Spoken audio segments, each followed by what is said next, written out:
Friends, ఈరోజు మీకోసం నేను తోటకూర కాడలు చిక్కుడుకాయ ఫ్రై కలిపి చేస్తున్నాను. ఇంకా 2 కలిపి ఫ్రై చేస్తున్నాను అనమాట. ఇలాంటి ఫ్రై మీరు చేసుంటే నాకు కామెంట్స్లో చెప్పండి. నేను చేసిన ఫ్రై అయితే సూపర్గా ఉంటుంది. కాంబినేషన్ కూడా చాలా చాలా బాగుంటుందండి. ట్రై చేయండి. నా వీడియోస్ వంటలు నచ్చితే నా ఛానల్కి సపోర్ట్ చేయండి. ఇప్పుడు ప్రాసెస్లోకి వెళ్ళిపోదాము. ఇంగ్రీడియంట్స్ ప్రాసెస్ చూపిస్తాను. ఇంకా 1/2 kg చిక్కుడుకాయలు, తోటకూర ఒక కట్ట కాళ్ళు అనమాట. ఇవి లేతగా ఉన్నాయి. 2 ఉల్లిపాయలు నీట్గా కడిగి కట్ చేసి క్లీన్ చేసి పక్కన పెట్టేసుకున్నాను. ఇంకా స్టవ్ మీద కళాయి పెట్టేసుకొని ఆయిల్ ఒక 4 స్పూన్స్ అంత వేసుకుంటున్నాను. ఈ కర్రీకి చిన్న స్పూన్తోనే 4 స్పూన్స్ వేసుకోండి, ఎక్కువగా ఏం పట్టదు.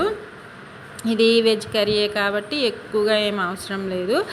వేసేసుకొని హై ఫ్లేమ్లోనే పెట్టుకొని ముందుగా కట్ చేసి పెట్టుకున్న ఉల్లిపాయలు వేసేసుకుందాము. ఉల్లిపాయలు కూడా నేను పొడవుగానే కట్ చేసేసుకున్నాను. ఉల్లిపాయలు వేసేసుకొని దానిలో ఇప్పుడు జీలకర్ర మాత్రమే వేస్తున్నాను.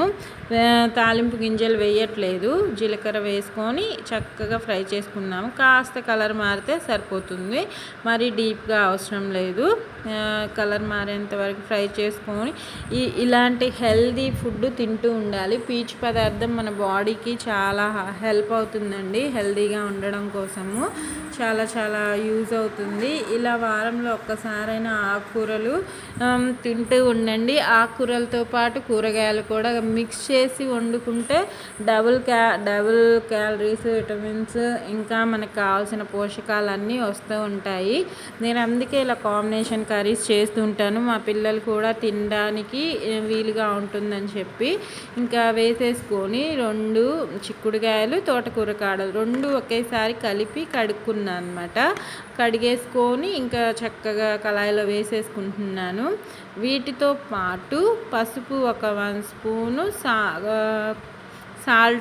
సాల్ట్ కూడా ఒక 1 స్పూన్ అంత వేస్తున్నాను. మీకు మీ టేస్ట్ని బట్టి ఉప్పు కారాలు వేసుకోండి. స్పైస్ని బట్టి కారం, టేస్ట్ని బట్టి సాల్ట్ వేసుకోండి. ఇంకా మీకు ఏమన్నా హెల్దీ కాంబినేషన్స్ కర్రీస్ కావాలంటే నాకు కామెంట్స్లో చెప్పండి, మీకోసం చేస్తూ ఉంటాను. ఇంకా వెరైటీ ఫుడ్స్ కోసము, వంటల కోసము నాకు కామెంట్స్లో చెప్తే నేను చేస్తాను. నేను చేసే రెసిపీస్ కూడా ఇలా నేను చేసిన విధంగా చేయండి, ఫాలో అవ్వండి.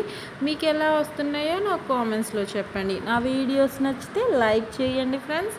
కామెంట్లో ఖచ్చితంగా చెప్పండి మీకు ఎలా అనిపిస్తుందో. ఇంకా పసుపు, ఉప్పు వేసేసుకున్నాను. వేసేసుకొని చక్కగా అలా మిక్స్ చేసుకొని మూత పెట్టి లో ఫ్లేమ్లోకి మార్చుకొని 15 మినిట్స్ కదిలించకుండా మగ్గించుకోండి. అప్పుడు సూపర్గా మగ్గుతాయి.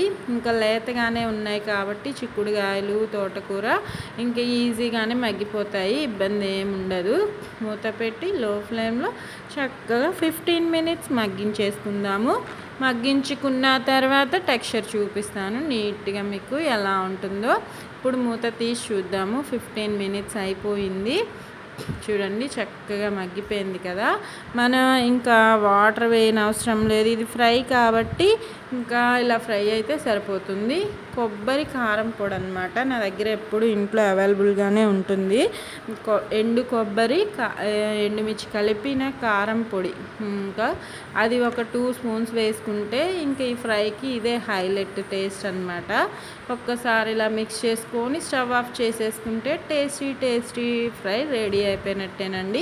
చిక్కుడుకాయ, తోటకూర కాడల ఫ్రై నచ్చని వాళ్ళు కూడా ఎంతో ఇష్టంగా తింటారు.